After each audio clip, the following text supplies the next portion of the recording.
اور اگر آپ نے ابھی تک ہمارا چینل سبسکرائب نہیں کیا تو فوراً سبسکرائب کیجئے، ساتھ ہی بیل آئیکن پر کلک کریں تاکہ مزید آنے والی ویڈیو ہیں وہ آپ کو وقت پر ملتی رہیں۔ میرے میٹھے اور پیارے اسلامی بھائی،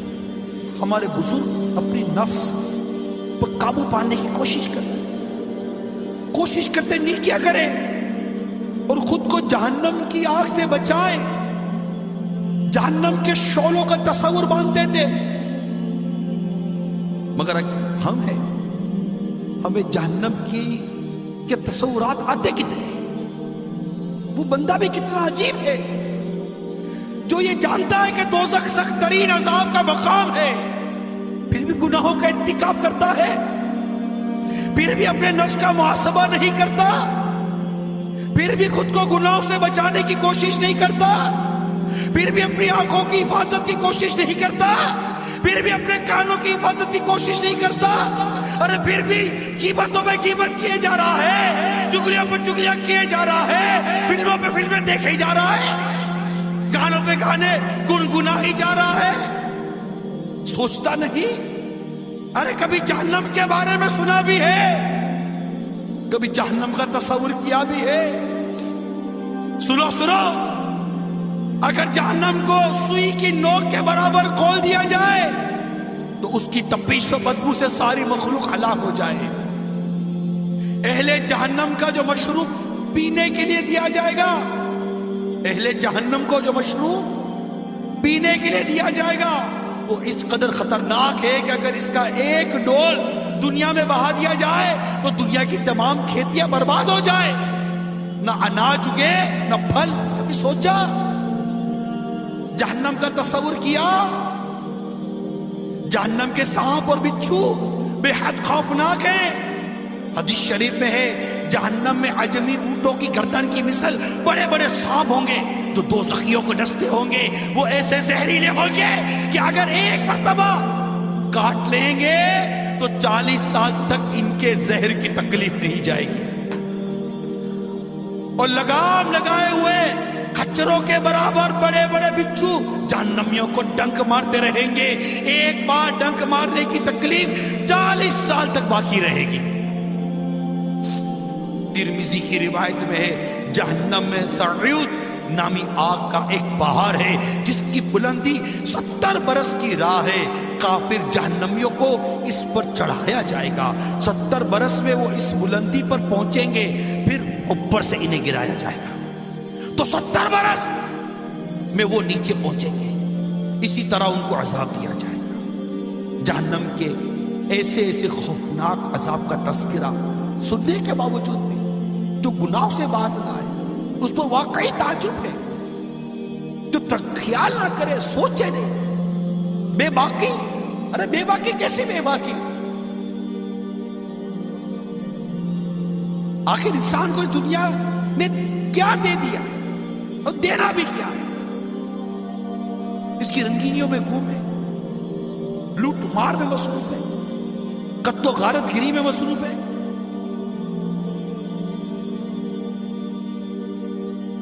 حلال حرام کی کوئی تمیز نہیں، جو آتا ہے کھا لیتے، لذیذ غذائیں مزے مزے لے کر کھانے والوں، جہنم کی بھیانک غذاؤں کو نہیں بھولنا۔ ترمذی کی روایت میں دوزخیوں پر بھوک مسلط کی جائے گی تو یہ بھوک ان سارے عذابوں کے برابر ہو جائے گی جن میں وہ مبتلا ہیں، وہ فریاد کریں گے تو انہیں ذریع زہریلی کانٹے دار گھاس میں سے دیا جائے گا جو نہ موٹا کرے نہ بھوک سے نجات دے، پھر وہ کھانا مانگیں گے تو انہیں پھندا لگنے والا کھانا دیا جائے گا تو انہیں یاد آئے گا کہ وہ دنیا میں پھندا لگے نیوالے کو پانی سے نگلتے تھے، چنانچہ وہ پانی مانگیں گے تو ان کو لوہے کے زنبور سنسی سے کھولتا ہوا پانی دیا جائے گا، جب وہ ان کے منہ کے قریب ہوگا تو ان کے منہ بھون دے گا، پھر جب ان کے پیٹ میں داخل ہوگا تو ان کے پیٹوں کی ہر چیز کاٹ ڈالے گا۔ ایک اور حدیث پاک میں ہے زقوم یعنی تھوہر جو کہ دوزخیوں کو کھلایا جائے گا کہ ایک قطرہ اگر دنیا پر ٹپک پڑے تو دنیا والوں کے کھانے پینے کی تمام چیزوں کو تلخ بدبودار بنا کر خراب کر دے۔ میٹھے میٹھے اسٹائل بھائی غور کیجیے، جہنم میں ایسا ہولناک عذاب ہونے کے باوجود آخر انسان گناہوں پر اتنا دلیر کیوں ہے؟ اتنی اس طرح کے واقعات بیان کی جاتے ہیں، حدیثیں بیان کی جاتی ہیں، اتنی ڈرانے والی باتیں بیان کی جاتی ہیں، لیکن نہ جانے کیا ہو گیا ہے ہم کو، جیسے کہ نا وہ ہم نہ سدھریں کی قسم کھائی ہے، آتے بیٹھتے سنتے، بعض اوقات دیکھا گیا ہے بیان میں، بعض اوقات دیکھا گیا، افسوس بھی ہوتا ہے، سر بھی ہلاتے ہیں، سر جھکاتے بھی، حقیقت یہ ہے کہ بعض اوقات آنسو کے قطرے بھی ٹپک پڑتے ہیں، احساس بھی ہونے لگتا ہے،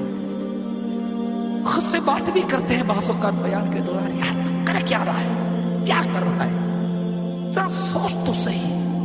اپنی زبان کے بارے میں کچھ تو تصور کر کہ جس کی زبان گناہ کرتی کرتی گزر گئی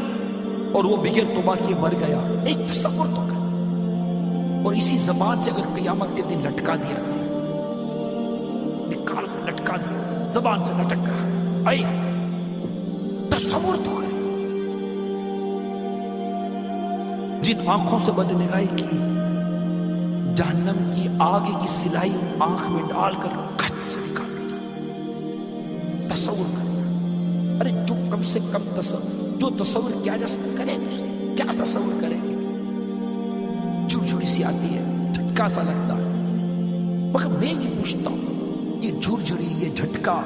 یہ افسوس، یہ شرمندگی، یہ سر جھکانا، آخر یہ ہماری تبدیلی کا سبب کیوں نہیں بن رہا؟ آخر ہم کب سدھریں گے؟ آخر ہم کب بدلیں گے؟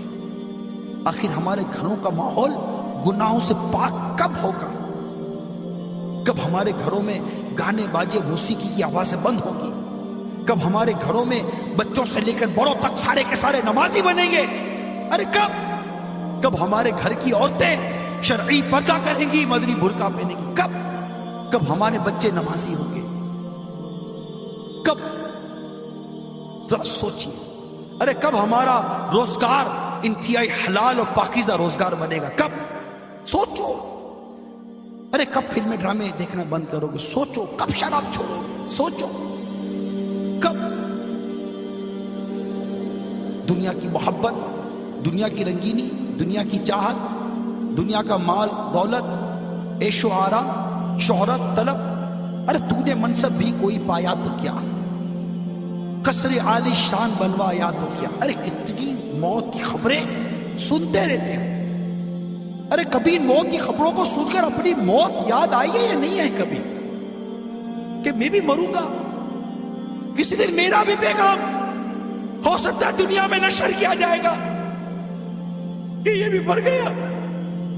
یہ بھی گیا، اس کا ٹائم بھی پورا ہو گیا، فلاں دن فلاں نماز کے بعد اس کا بھی نماز جنازہ ہے، کیسے؟ بس مر گیا، مرنا تو ہے نا،